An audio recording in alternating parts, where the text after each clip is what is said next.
By now, it's common knowledge that ChatGPT is changing the landscape. It's here to stay. And the question that a lot of folks in academia are asking is, what are we going to do? Well, let me give you some ideas of what needs to be done. What needs to be done, first and foremost, is to change the way we test in colleges. The way we test in colleges is very often to give students freedom in crafting essays and material. But we need to have more controlled environments, my friends.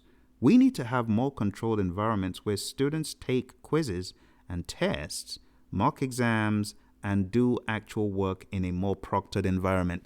To be quite honest, if you look at the fees in a lot of these colleges, they're so prohibitive and so bloated. There's absolutely no reason to have to pay as much as some colleges make students pay.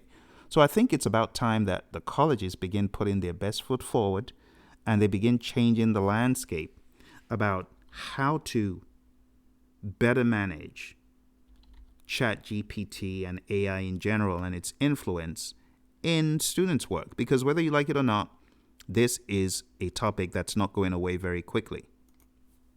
So, how does one control the influence of AI and make sure that it's not contravening any basic principles that we've had over the years? Number one, we need to establish guidelines, clear guidelines for the use of ChatGPT in colleges. We should include ideas about how students and faculty can use the tool, what kind of questions are allowed to be asked, and what kind of language should be used. We also need to provide training to both students and the faculty on how to use it effectively outside of controlled environments. And this includes how to ask questions, how to interpret responses, and how to avoid biased or inappropriate language. We also need to monitor usage in colleges. Now, this could be very hard to do. Everyone's got a computer, right?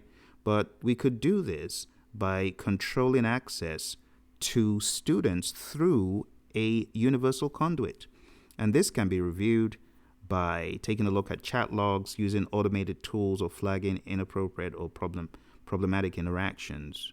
So just the same way you would need an account to have access to research papers, this could be something that is implemented. Also, if the price ends up being prohibitive for the common person, well, that could be another way of controlling the widespread usage of ChatGPT in ways we don't want.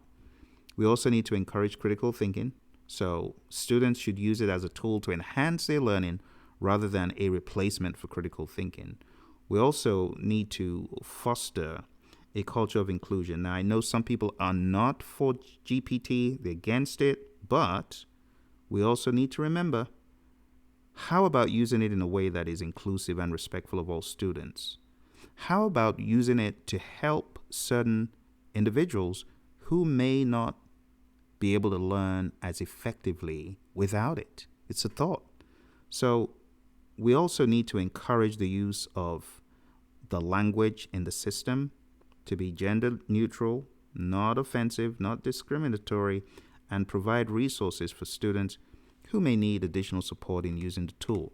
But one thing's for sure, as I said in the very beginning, there has got to be a way of having students take professional tests, take final tests in more controlled environments. And that's my opinion, my friends, about how we should harness GPT in the academic space. I hope it began to give you ideas. I've got friends in academia. You got to figure this out. You got to do what's right, and you don't cut corners. Because I know for a long time, some colleges have cut corners by making all the exams to be done offline without proctoring, and multiple choice questions as opposed to essays, because no one wants to read the long essays. So do we say that some of the lecturers and the professors are as guilty as GPT? Anyway, those are just my thoughts. Let me know what you think. How can we do better with how we use ChatGPT in an academic setting? You take care. Bye for now.